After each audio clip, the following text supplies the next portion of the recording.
Sweet.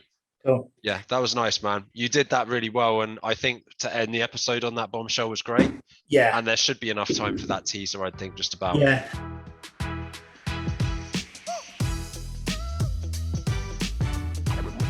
Welcome to the Bible in 1 Year podcast, brought to you by two Brits and aBible. This is day 22, covering Exodus 13, 14, and 15. In Exodus 13, the Lord asks for the firstborns of Israel. He leads Israel into the wilderness by cloud and fire. In Exodus 14, Israel crosses the Red Sea and Pharaoh's armies perish. And in Exodus 15, Israel sings a victory song and God promises deliverance to the Israelites. Right. I mean, this is where I think I've said this almost once a week, at least by this stage. This is where things get juicy. But, Israelites, suddenly they're out of Egypt. This is where they start making off on their own to become a proper nation and stuff. And this is where suddenly we're like, oh, yeah, maybe I'm not such a good Christian after all, because you see these guys and you're like, oh, yeah, I sound a bit like that. But we'll get there in due course. Yeah, man. The whole Bible is pretty juicy, isn't it? That's the thing. So I hear you on that one. I find myself saying a lot like we've got a lot to cover, and it's like, yeah, you've got a whole Bible to cover, and you've got 10 minutes to do it. So so something that struck me, Exodus 13:2, consecrate to me every firstborn male, the first offspring of every womb among the Israelites belongs to me, whether human or animal. I thought two things on this. One, it's the sort of symmetry of the fact that God has protected the firstborns through the plague, right? Mm-hmm. And obviously didn't protect the Egyptians. That was the judgment, the punishment. And then the other thing is that I feel like this is yet another way that God is trying to sort of meet us, reach us.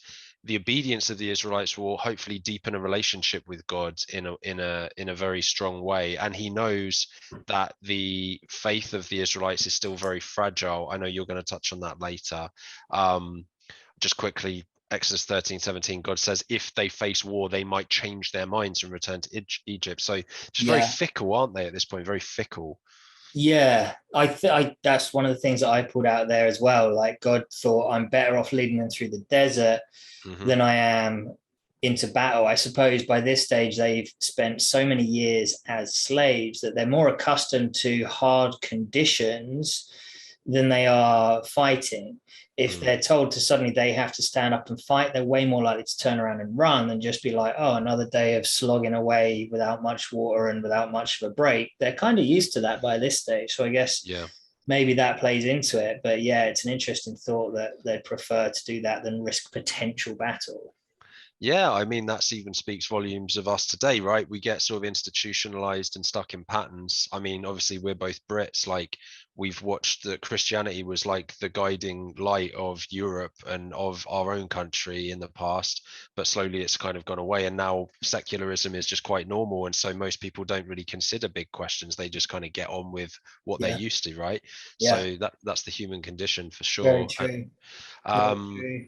And honestly, it kind of, I think you might end up coming back into Exodus 13, but it kind of continues that trait into Exodus 14 as well, where they're saying, why lead us to die here? We'd rather be slaves in Egypt than corpses in the desert. It's just that same kind of, as soon as they face hardship, what they're used to is just bitching and moaning, basically.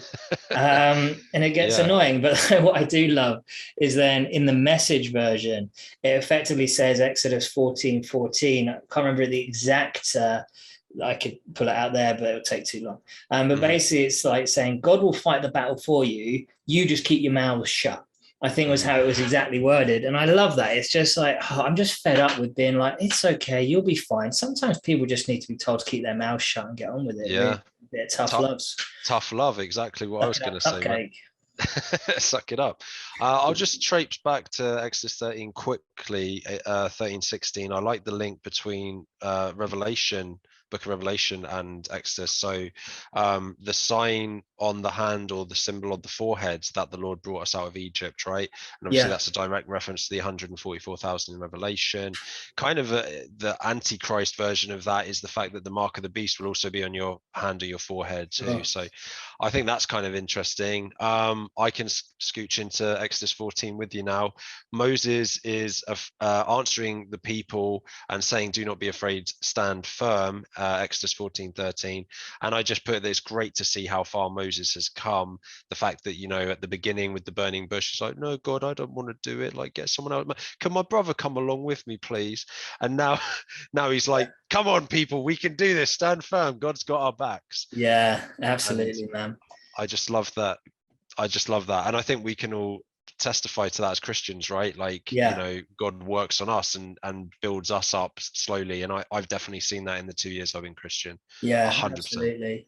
And you know what? I quite like it because it's so easy for us to associate ourselves with these biblical heroes, the Samuels, the Davids, the Moses, but we easily overlook how similar we can be to, for example, one of the people doing the Bible reading with us mentioned it's easy for us to condemn Pharaoh, but actually how easily can we stray from the path and get stuck in our own ways, stuck in a rut. I know from my own personal experience that if you start to get caught in sin, my father-in-law explained it to me, it's like a chariot. We can come on to chariots in a little bit. A chariot or like a wagon wheel getting stuck in a slight rut. If you keep going down the rut, you can't get back out. You have to back up.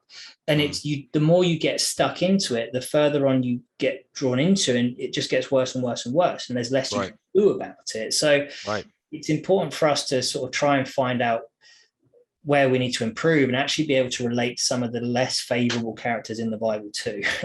100%. And, you know, that's also why we need Jesus, right? And the Holy Spirit and God, because they can just literally just easily just go, all right, you're out of the rut. There you go. We can't do that. I love that. I love that image that you just given me, or that your father-in-law gave. Shout out to Frank. It was Frank that gave us that comment from the Bible Plan as well. Enjoying our group. I wanted to just quickly hop into Exodus 15. So obviously, the parting of the Red Sea, all the famous stuff. I love how we're just brushing over a miracle, or I'm just brushing over.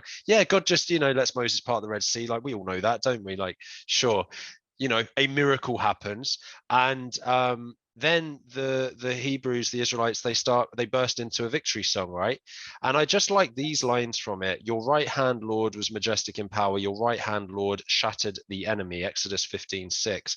And I just wrote, I can see how I sort of get a little bit of empathy sometimes for the Pharisees and the Sadducees of Jesus' time, because I can see in these moments how they were expecting this conquering Messiah to come and overthrow Rome, because that's what they had seen hundreds of years before with their ancestors being led out of Egypt and death towards their enemies, right? So you know, I just thought that was quite kind of interesting. But you would think if a bloke like Jesus was wandering around healing people, you might sort of think, well, okay, he seems legit, maybe change my, you know. No kidding. Anyway, what I love out of that, I pulled out something similar as well. In 15 verse 2, it's saying that the Lord is my strength and my defense. He's become my salvation. He is my God, and I will praise him. I will exalt him. What I take from that is these are the same people that were just bitching and moaning, just saying we might as well have died in Egypt. It seems like someone that is backing a fighter in a boxing match, and suddenly the boxing match starts and their fighter's getting his ass kicked, and he's like, maybe I want to change teams. Yay, I prefer the other guy, he looks stronger. And I wanted to make sure we get into this as well, because like you just said, kind of brushing over the miracle thing, and there's something that is not in the Bible. It's something, one of those like Noah's Ark in Turkey things that could just blow your mind. Because I watched a documentary a few years ago and I did a bit of research on it the last couple of days. There have been dives into the Red Sea that has found coral formations in unnatural shapes. And we're talking straight right angles, like there's straight up poles with like a circular surface on top, which is like looks like a table, but effectively in here where it's saying God will make the chariot wheels come off, it is literally the same dimensions, the same sizes as Roman chariots that are found in the bottom of the Red Sea that now corals have overtaken. And so it's just another perfect proof, perfect example of how these stories are true, man. And it's huge. Go do the research for yourself. But for the time being, if you have any questions, do feel free to visit the Facebook page, 2 Brits and a Bible. Or you can email us at 2britsbible@gmail.com. I'm going to be on a YouTube rabbit hole for the next few hours looking at what Adam just said.